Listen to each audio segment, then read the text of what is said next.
Are shin splints plaguing your runs? Shin splints can be an inflammation of the tibialis anterior here, or it can also be microfractures of the tibia itself. Let's start with the easy one. You're going to take a ball and you're going to put it over the tibialis anterior muscle. You're going to sit crisscross applesauce. This is a nice massage because you can put as much pressure as you want to in it. It can start off very gently. And you can use your hand to press down into the ball. We're not going to do that because it'll just take the pain off of her. And from here, you can also work on flexing and extending the foot, and that's going to take the muscle fibers through the ball. And then you can lift it, move it, and hit different parts of the tib anterior. Do about 2 minutes of this. Do it on both sides. Next, you're going to work on some isometric tibialis anterior raises. You're just going to hold this position for 30 to 60 seconds. This is going to be much more comfortable for people that have inflammation in this area. As that inflammation decreases, then you can start applying eccentric. So go ahead and move your feet forward a little bit more so you have more range. You're going to lift up.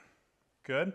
You're going to slowly let your feet come back down to the floor. So you're activating the tissue as it's lengthening. That is actually going to create inflammation. It can kind of tear the muscle fibers a little bit, but that tearing is ultimately what allows you to grow muscle and get stronger. Now let's talk about running technique. One thing that we often see with people that have shin splints is they will heel strike. So every time their foot comes down, they heel strike and then their feet hit the ground. Now what that causes is that when you hit, your tibialis anterior then has to try and decelerate the foot as it's coming down to the floor, which can be inflammatory over time.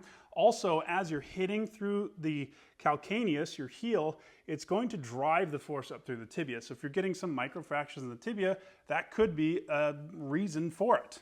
If you work on transitioning to a more midfoot or forefoot or even a flat-footed strike, I don't care what shoe you're wearing, if it's cushioned or barefoot, that can help to reduce the pain that you're experiencing in the front of the shin.